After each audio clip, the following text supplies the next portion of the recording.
Hello hi good morning ಸ್ನೇಹಿತರೆ, ಎಲ್ಲರೂ ಹೇಗಿದ್ದೀರಾ? ಎಲ್ಲ ಚೆನ್ನಾಗಿದ್ದೀರ ಅಂತ ಅನ್ಕೋತೀನಿ. ನಾನು ಚೆನ್ನಾಗಿದ್ದೀನಿ.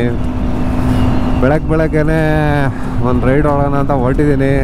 ಅಂದರೆ ಇದು ನಾರ್ಮಲ್ಲು ಬೆಂಗಳೂರು ಹತ್ರ ಇರೋವಂಥ ರೈಡ್ ಅಲ್ಲ. ಒಂದು 2-3 ದಿನ ಹೋಗೋಣ ಅಂತ ಆಚೆ ಹೊರಟಿದ್ದೀನಿ. ಎಲ್ಲಿ ಅಂತಂದರೆ ಹಾಸನಿಂದ ಸಕಲೇಶ್ಪುರ ಇವಾಗ ಎಕ್ಸ್ಪ್ಲೋರ್ ಮಾಡೋಣ ಅಂತ ಅಂದ್ಕೊಂಡಿದ್ದೀನಿ. ಏನಪ್ಪ ಇದು ಆ್ಯಂಗಲ್ಲು ಈ ಥರ ಇದೆ ಅಂತ ಅಂದ್ಕೊಂಡಿದ್ದೀರಾ? ಹೊಸ್ದಾಗೆ ಮಾಡೋಣ ಅಂತ ಇದು ಮಾಡ್ತಾ ಇರೋದು. ಇನ್ನೊಂದು ಗೋಪ್ರೋ ತೊಗೊಂಡು ಫ್ರೆಂಡ್ ಗೋಪ್ರೋ ಇಸ್ಕೊಂಡಿದ್ದೀನಿ. ಅದ್ರ ಪ್ರಕಾರ ಇವಾಗ ಮಾಡ್ಕೊಂಡು ಹೋಗ್ತಾಯಿದ್ದೀನಿ. ಇವಾಗ ಹೊಸದಿರಲಿ, ಹೊಸ ಪ್ರಯತ್ನ ಪಡ್ತಾ ಇರಬೇಕಲ್ವ, ಅದಕ್ಕೇ ಇದು ಟ್ರೈ ಮಾಡ್ತಾ ಇರೋದು. ಮತ್ತು ಇವಾಗ ನಾನು ನೆಲಮಂಗಲ ಟೋಲ್ ಹತ್ರ ಇದ್ದೀನಿ. ಕರೆಕ್ಟಾಗಿ ಎಕ್ಸಾಕ್ಟು ಟೈಮ್ ಬಂದು 7 ಗಂಟೆ ಆಗಿದೆ, 7 o'clock ಆಗಿದೆ ಟೈಮು. ಇವಾಗ ಇಲ್ಲಿಂದ ಫಸ್ಟು ನಾನು ಹೋಗೋದು ಹಾಸನ್ಗೆ ಹೋಗೋಣ ಅಂತ ಅಂದ್ಕೊಂಡಿದ್ದೀನಿ. ಹಾಸನಲ್ಲಿ ಏನಪ್ಪ ಇದೆ ಅಂತಂದರೆ, ಹಾಸನಲ್ಲಿ ಇವಾಗ ರೀಸೆಂಟಾಗಿ ಒಂದು ಟ್ರೆಂಡಿಂಗ್ ಸ್ಟಾರ್ಟ್ ಆಗಿದೆ. ಒಂದು ದೇವಸ್ಥಾನದ್ದು ರಂಗನಾಥ ಸ್ವಾಮಿ ದೇವಸ್ಥಾನ ಅಂತ. ಅಲ್ಲಿಗೆ ಹೋಗಿ ಅಲ್ಲೊಂಚೂರು ನೋಡಿಕೊಂಡು ಸ್ವಲ್ಪ ಡ್ರೋನ್ ಶಾಟ್ ಎಲ್ಲ ತಗೊಂಡು ಅಲ್ಲಿಂದ ಸಕಲೇಶ್ಪುರ ಹೋಗೋಣ ಅಂತ ಅಂದ್ಕೊಂಡಿದ್ದೀನಿ. ನೋಡೋಣ ಯಾವ ಥರ ಇದೆ ಅಂತ. ಸದ್ಯಕ್ಕೆ ವೆದರ್ ಅಂತೂ ಚಿಲ್ಲಾಗಿದೆ, ಮಸ್ತಾಗಿದೆ. ಮುಂದೆ ಏನಾಗುತ್ತೋ ಗೊತ್ತಿಲ್ಲ. ಆ ಕಡೆ ವಿಚಾರಿಸಿದ್ದೀನಿ ಆ್ಯಕ್ಚುಲಿ, ಹಾಸನ್ನು ಸಕಲೇಶ್ಪುರ ಆ ಕಡೆ ಎಲ್ಲ ಏನು ಅಷ್ಟು ಮಳೆ ಇಲ್ವಂತೆ, ಆರಾಮಾಗಿ ಹೋಗಿ ಬರ್ಬೋದು. ನೋಡೋಣ ಯಾವ ಥರ ಇದೆ ಅಂತ. ಬನ್ನಿ ನಿಮಗೂ ತೋರಿಸ್ತೀನಿ. ಹಾಗೆ ಹೋಗ್ತಾ ಮಾತಾಡ್ಕೊಂಡು ಹೋಗೋಣ ಬನ್ನಿ.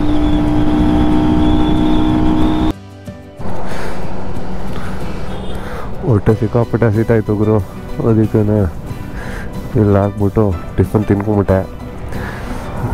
ಈಗ ನಾನು ಎಲ್ಲಿದ್ದೀನಿ ಅಂದರೆ ನೋಡಿ, ಇಲ್ಲಿ ಆದಿಚುಂಚನಗಿರಿಗೆ ಹೋಗೋ ದಾರಿ ಇದು. ಅಲ್ಲಿದ್ದೀನಿ ಎಕ್ಸಾಕ್ಟು.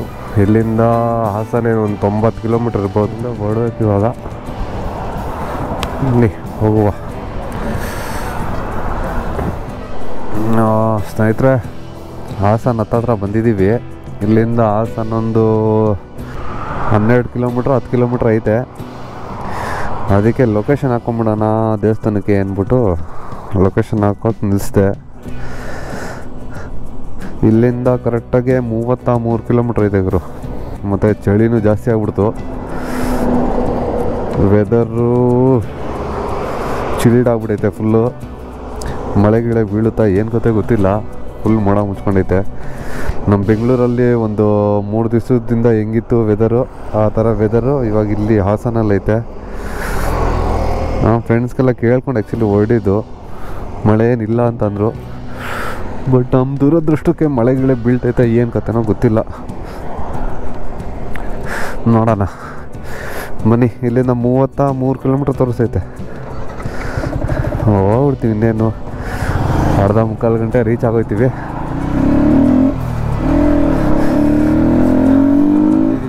ಹಾಸನಿಂದ ಸಕಲೇಶ್ಪುರಕ್ಕೆ ಹೋಗೋ ದಾರಿ ಇದು. ನಾವು ಈ ದೇವಸ್ಥಾನಕ್ಕೆ ಹೋಗ್ಬೇಕಂದ್ರೆ ರಂಗನಾಥ ಸ್ವಾಮಿ ದೇವಸ್ಥಾನಕ್ಕೆ ಈ ಕಡೆಯಿಂದ ಲೆಫ್ಟ್ ತೊಗೋಬೇಕು. ನಾವು ಲೆಫ್ಟ್ ತೊಗೊಂಡು ಒಳಗೆ ಹೋಗ್ಬೇಕು. ಇಲ್ಲಿಂದ ಒಂದು 21 ಕಿಲೋಮೀಟ್ರ್ ಇದೆ. ಊರು ಒಳಗಡೆ ಅನ್ಸುತ್ತಿದೆಲ್ಲ. ನೋಡೋಣ. ವೆದರು ಮಳೆ ಬೀಳೋ ಥರ ಅಂತೂ ಇಲ್ಲ. ಬಟ್ ಅಂದರೆ ಚಳಿ, ಮೋಡ ಮುಚ್ಕೊಂಡ್ಬಿಡೈತೆ ಫುಲ್ಲು. ನೋಡೋಣ ಬನ್ನಿ ಯಾವ ಥರ ಇದೆ. ಇನ್ನೇನು ಹತ್ರ ಬಂದಿದ್ದೀವಿ. ರೋಡ್ ಒಳ್ಳೆ ಘಾಟ್ ಸೆಕ್ಷನ್ ಇದ್ದಾಗೈತೆ. ಕರ್ವಿಂಗೆಲ್ಲ ಎಷ್ಟು ಚೆನ್ನಾಗಿದೆ. ಈ ಜಾಗಕ್ಕೆ ಆ್ಯಕ್ಚುಲಿ ಈ ಕಡೆ ಹಾಸನ್ನು, ಸಕಲೇಶ್ಪುರ, ಧರ್ಮಸ್ಥಳ ಈ ಕಡೆ ಹೋಗೋರು ಈ ಕಡೆ ವಿಸಿಟ್ ಮಾಡ್ಕೊಂಡು ಹೋಗಿ. ತುಂಬ ಚೆನ್ನಾಗಿದೆ ಪ್ಲೇಸ್ ಇದು ಗುರು. ಮಳೆನೇ ಶುರು ಆಗೋಯ್ತು ಇಲ್ಲಿ. ಮಳೆ ಅಂದರೆ ಚುಮ್ತಾ ಇದೆ ಅಷ್ಟೇ, ಆ ರೇಂಜಿಗೆ ಏನು ಬೀಳ್ತಾ ಇಲ್ಲ. ಒಂದು ಸೆಕೆಂಡಿಗೆ ಪಟ್ ಅಂತ ಬಿದ್ದುಬಿಟ್ಟು ಮತ್ತೆ ನಿಂತಾಯ್ತು. ಮೇಯ್ನಾಗಿ ಬೇಕಾಗಿರೋದು ಡ್ರೋನ್ ಆರಿಸ್ಬೇಕಾದ್ರೆ ಮಳೆ ಬೀಳ್ತಾ ಇರೋ ಸಾಕು. ಮಳೆ ಬಿತ್ತು ಅಂದರೆ ಡ್ರೋನ್ ಆರಿಸೋಕ್ಕೂ ಆಗಲ್ಲ, ಅದೇ ಬೇಜಾರು. ನೋಡಿ ಇಲ್ಲಿ ಕಾಣಿಸ್ತಾ ಇದೆಯಲ್ಲ, ಎಷ್ಟು ಸಖತ್ತಾಗಿದೆ ಗುರು, ಮಸ್ತಾಗಿ ಕಾಣಿಸ್ತೈತೆ. ಇದು ಆ್ಯಕ್ಚುಲಿ ಗುರೂರು ವಾಟರ್ ಡ್ಯಾಮು ಇದೆಲ್ಲ ಅದ್ರ ಬ್ಯಾಕ್ ವಾಟರ್ ಅಂತ ಹೇಳ್ತಾರೆ ಇದನ್ನು. ಆ ಜಾಗದಲ್ಲಿ ದೇವಸ್ಥಾನ ಇರೋದು. ತುಂಬ ಚೆನ್ನಾಗಿದೆ. ನೋಡೋಣ ಒಳಗೆ ಹೋಗಿ.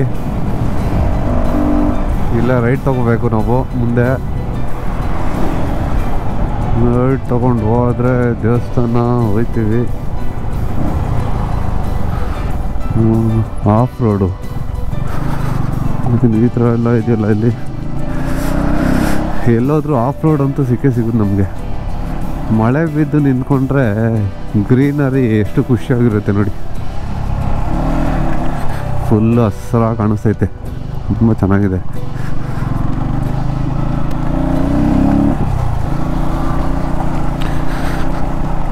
ಒಂದು ಆಫ್ ರೋಡು.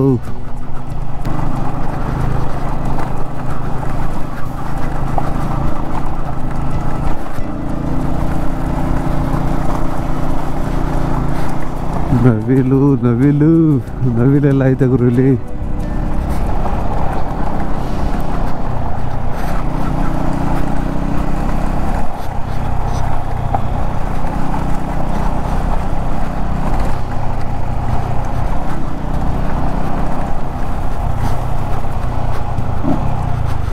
ಓ ಸಿಕ್ಕಾಪಟ್ಟೆ ದೊಡ್ಡದಿದೆ ಗುರು. ಸಿಕ್ಕಾಪಟ್ಟೆ ದೊಡ್ಡದಿದೆ, ಚಿಕ್ಕದೇನಿಲ್ಲ.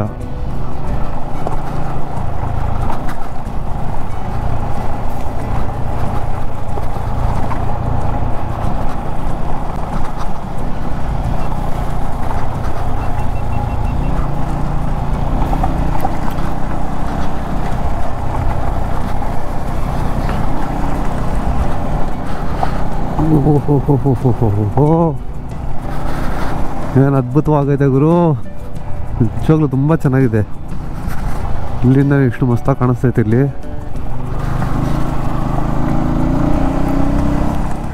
ನೋಡಿ ನವಿಲು ಹೆಂಗೆ ಕೂತೈತೆ ಅಲ್ಲಿ. ಓಯ್ ಓಯ್ ಓಯ್ ಓ ಆಡ್ತು ಹೋಯ್ತು. ಹೆದರ್ಕೊಂಡು ಓಡ್ತಾ ಇದೆ ನೋಡಿ. ಅಲ್ಲೇ ಕಾಣಿಸ್ತೈತೆ ನೋಡಿ ದೇವಸ್ಥಾನ. ಅದೇ ದೇವಸ್ಥಾನ. ಇವತ್ತು ಆ್ಯಕ್ಚುಲಿ ಯಾರೂ ಇಲ್ಲ ಅಂತ ಅನಿಸುತ್ತೆ. ಅಂದರೆ ನಾವು ಬಂದಿರೋದು ವೀಕ್ ಡೇಸಲ್ಲಿ. ಖಾಲಿ ಇದೆ. ಅದಕ್ಕೇ ವೀಕ್ ಡೇಸಲ್ಲಿ ಬರೋದು ನಾವು. ಈ ಥರ ಇರಲಿ ಅಂತ ಖಾಲಿ. ಓ ಗುರು ಸೀರಿಯಸ್ ಆಗಿ ಯಾವುದೋ ಸಮುದ್ರಕ್ಕೆ ಬಂದಿರೋ ಥರ ಫೀಲ್ ಆಗ್ತಾಯಿದೆ ನಮಗಂತೂ. ಅಷ್ಟು ಸಗಲ ಕಾಣ್ತಾ ಇದೆ. ಓಹೋ ಏಯ್ ತುಂಬ ಚೆನ್ನಾಗಿದೆ ಗುರು. ಸಿಕ್ಕಾಪಟ್ಟೆ ಚೆನ್ನಾಗಿದೆ. ನಮಗಂತೂ ಸಿಕ್ಕಾಪಟ್ಟೆ ಇಷ್ಟ ಆಯಿತು ಪ್ಲೇಸು. ಈ ದೇವಸ್ಥಾನ ಹೆಂಗಿದೆ ಅಂತಂದರೆ ಒಂಥರ ದ್ವೀಪದ ಮಧ್ಯದಲ್ಲಿ ಮಾಡಿರೋ ಥರ ಇದೆ. ಇದು ಹಂಗೆ ಕಾಣಿಸುತ್ತೆ ಇದು. ಹಾಂ ಮೊನ್ನೆ ತೋರಿಸ್ತೀನಿ ನಿಮಗೂ. ದೇವಸ್ಥಾನ ಕ್ಲೋಸ್ ಆಗಿದೆ ಅನಿಸುತ್ತೆ. ದೇವಸ್ಥಾನ ಕ್ಲೋಸ್ ಆಗಿದೆ, ಬಟ್ ನೇಚರ್ ತುಂಬ ಓಪನ್ ಆಗಿದೆ ನೋಡಿ. ಅಲ್ಲಿ ಇದೆಲ್ಲ ಅದೇ ಡ್ಯಾಮು, ಗುರೂರು ವಾಟರ್ ಡ್ಯಾಮ್. ಇದು ಬ್ಯಾಕ್, ಇದು ಈ ಕಡೆಗೆ ಫುಲ್ಲು ಸಾಗಲಾಗಿದೆ.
ಸ್ನೇಹಿತರೆ ನೋಡಿದ್ರಲ್ಲ ಯಾವ ಥರ ಇದೆ ಅಂತ, ಡ್ರೋನ್ ಶಾಟ್ ಎಲ್ಲ ತೋರಿಸಿ. ನೀನು ತುಂಬ ಅದ್ಭುತವಾಗಿದೆ ಇಲ್ಲಿ ಪ್ಲೇಸ್ ಮಾತ್ರ. ಇದು ನಿಜವಾಗ್ಲೂ ಫ್ಯಾಮ್ಲಿಗೆಲ್ಲ ಹೇಳಿ ಮಾಡಿಸಿದಂಥ ಪ್ಲೇಸ್ ಇದು, ಅಷ್ಟು ಚೆನ್ನಾಗಿದೆ. ಅಕ್ಕಪಕ್ಕ ಲೊಕೇಶನ್ ಆಗಲಿ, ವಾಟರ್ ವ್ಯೂ ಆಗಲಿ, ಆ್ಯಕ್ಚುಲಿ ಯಾರೂ ಇಲ್ಲ, ಒಬ್ಬನೇ ಇರೋದು ನಾನು. ವೀಕ್ ಡೇಸ್ ಅಲ್ವಾ, ಯಾರೂ ಬಂದಿಲ್ಲ. ತುಂಬ ಚೆನ್ನಾಗಿದೆ ಮಾತ್ರ ಹೇಳಬೇಕು ಅಂದರೆ, ಸೀರಿಯಸ್ಸಾಗೆ ಸಿಕ್ಕಾಪಟ್ಟೆ ಇಷ್ಟ ಆಯಿತು. ಅಷ್ಟೇ ನೋಡಿ, ನೀವು ಏನಾದರೂ ಹಾಸನ ಕಡೆ ಇಲ್ಲ ಸಕಲೇಶ್ಪುರ ಆ ಕಡೆ ಹೋಗೋ ದಾರಿಲಿ ಏನಾದ್ರು ಬಂದಿದ್ದರೆ ಈ ಜಾಗಕ್ಕೆ ವಿಸಿಟ್ ಮಾಡಿ, ಇಷ್ಟ ಆಗುತ್ತೆ ನಿಮಗೂ. ಸಿಕ್ಕಾಪಟ್ಟೆ ಚೆನ್ನಾಗಿದೆ, ನನಗಂತೂ ಸಿಕ್ಕಾಪಟ್ಟೆ ಇಷ್ಟ ಆಯಿತು. ಇವಾಗ ಅದೇ ಇಲ್ಲಿಂದ ಎಲ್ಲ ಡ್ರೋನ್ ಶಾಟ್ ಹೋಗಲಿ, ವ್ಯೂ ನೋಡಿದಾಗಲಿ ಸ್ವಲ್ಪ ರಿಲ್ಯಾಕ್ಸ್ ಮಾಡಿ ಆಯಿತು. ಇಲ್ಲಿಂದ ಇವಾಗ ಹೊಡ್ತಾಯಿದ್ದೀನಿ ನಾನು ಈ ಕಡೆಯಿಂದ. ಅದೇ ಮಾಮೂಲಿ ಸಕಲೇಶ್ಪುರಾಗಿ ಇವಾಗ ಹೊರಟಿದ್ದೀನಿ. ಸಕಲೇಶ್ಪುರದಲ್ಲಿ ಯಾವ ಜಾಗಕ್ಕೆ ಹೋಗ್ತೀನಿ ಅಂತ ಇನ್ನೂ ಏನು ಕರೆಕ್ಟಾಗಿ ಪ್ಲ್ಯಾನ್ ಮಾಡಿಲ್ಲ. ಸಕಲೇಶ್ಪುರ ನಿಯರ್ ಬೈ ಹೋಗಿ ಯಾವ್ದ್ಯಾವ ಪ್ಲೇಸು ನೋಡಬಲ್ಲೆ, ವ್ಯೂ ಪಾಯಿಂಟ್ಗಳು ಯಾವ್ದ್ಯಾವ್ದು ಐತೆ ಎಲ್ಲ ಒಂದು ಸ್ವಲ್ಪ ಚೆಕ್ ಮಾಡಿ ಆಮೇಲೆ ಪ್ಲ್ಯಾನ್ ಮಾಡ್ಕೋತೀನಿ ಅದನ್ನು. ನೋಡೋಣ ಇನ್ನು ಸ್ವಲ್ಪ ಮುಂದೆ ಹೋಗಿ ಎಲ್ಲಾದರೂ ಒಂದು ಸ್ವಲ್ಪ ಯಾವ ಥರ ರೂಟು ಹಿಂಗೆ ಅಂತ ನೋಡಿಕೊಂಡು ಸಕಲೇಶ್ಪುರ್ಗೆ ಓಡೋಣ. ಇನ್ನೇನು ಇಲ್ಲಿಂದೆಲ್ಲ ಮುಗೀತು, ಇವಾಗ ಹೊಡ್ತಾಯಿನಿ. ಸರಿ ನಡೀರಿ, ನಮ್ಮ ಪಯಣ ಮುಂದೆ ಹೋಗೋಣ. ಹಂಗೆ ಸಕಲೇಶ್ಪುರದಲ್ಲಿ ಸಿಗೋಣ.